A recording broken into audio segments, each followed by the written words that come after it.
அறநிலையத்துறை கல்லூரி விவகாரத்தில் எடப்பாடி பழனிசாமி அன்றும் இன்றும் பேசியதை தற்போது பார்க்கலாம். உங்க ஆட்சியில என்ன கேட்டிருக்கிறீங்க? பார்த்தாங்க, கோயில் பணம் இருந்தது, அறநிலையத்துறையில பணம் இருந்தது, பொறுக்க முடியல, கண்ணு உறுத்துது, கோயில கண்டாவே கண்ணு உறுத்துது. அது இருக்கிற பணத்தை எல்லாம் எடுத்து கல்லூரி கட்ட ஆரம்பிக்கிறாங்க. ஏங்க, கோயில் கட்டுறதுக்காக உங்களை போல் இருக்கின்ற நல்ல உள்ளம் படைத்தவர்கள், தெய்வ பக்தி படைத்தவர்கள் உண்டியில போய் பணம் போடுறீங்க. அது அறநிலையத்துறைக்கு சேருது. அது எதுக்காக சேருது? எதுக்காக நீங்க உண்டியில பணம் போடுறீங்க? அந்த கோயில் அபிவிருத்தி பண்ணணும், அந்த கோயில் விரிவுபடுத்த வேண்டும், அதுக்காக நீங்க போடுறீங்க. அந்த பணத்தை எடுத்து கல்லூரி கட்டல. நான் பழனிசாமி நேரடியாக கேட்கிறேன், ஏன் படிப்புனா உங்களுக்கு அவ்வளவு கசக்குது? அறநிலையத்துறை சட்டத்திலேயே கல்லூரி தொடங்க சட்டம் இருக்கு. இது கூட தெரியாம நீங்க எப்படித்தான் முதலமைச்சராக இருந்தீர்களோ எனக்கு புரியல. பள்ளி கல்லூரி கட்டக்கூடாதான். இதுக்கு முன்னாடி பாஜகவுக்கு வெறும் டப்பிங் வாய்ஸ் தான் கொடுத்துக்கிட்டு இருந்தார், பேசிக்கிட்டு இருந்தார்.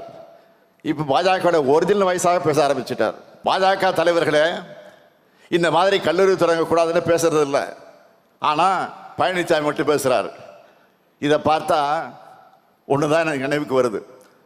ஒரு திரைப்படத்தில், வடிவேலு படத்தில் தான் ஒரு காமெடி ஒன்று வரும். என்னன்னா, கொடுத்த காசுக்கு மேலே என்னமா கூவுறான்னு. அந்த மாதிரி பாஜகக்காரங்களே பேசிட்டு இருக்காங்க. என்னை பத்தி பேசுறார். அறநிலையத்துறையிலிருந்து பணத்தை எடுத்து கொடுத்தா எடப்பாடி பழனிசாமி கொதிக்கிறார். அறநிலையத்திலிருந்து நீங்க எடுத்து கொடுக்கணும் வேண்டாம்னு சொல்ல, ஆனா அதனால மாணவர் பாதிக்கப்பட்டுருவாங்க. மாணவருக்கு தேவையான திட்டத்தை முழுமையான நிதி அறநிலையத்துறையிலிருந்து கிடைக்காது.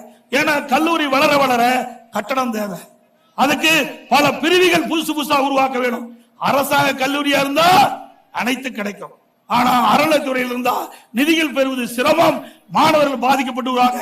மாணவர்கள் பாதிக்க கூடாது என்பதற்குத்தான் இதை நாங்க சுட்டி காட்டினேன். அப்படிப்பட்ட நிலைமை அறநிலையத்துறையில் துவக்கப்படுகின்ற கல்லூரிக்கு வரக்கூடாது என்ற உன்னத நோக்கத்தோடு, உயர்ந்த நோக்கத்தோடு, மாணவனுடைய எதிர்காலம் கருதி அரசு கலைக்கல்லூரி துவங்கள் என்று தான் சொன்னனே ஒழிய வேண்டாம் என்று சொல்லவில்லை. உங்களை போல ஏமாற்றுகின்ற கட்சி அதிமுக கட்சி இல்ல, மாணவர்கள் மீது அக்கறை கொண்ட கட்சி அதிமுக கட்சி.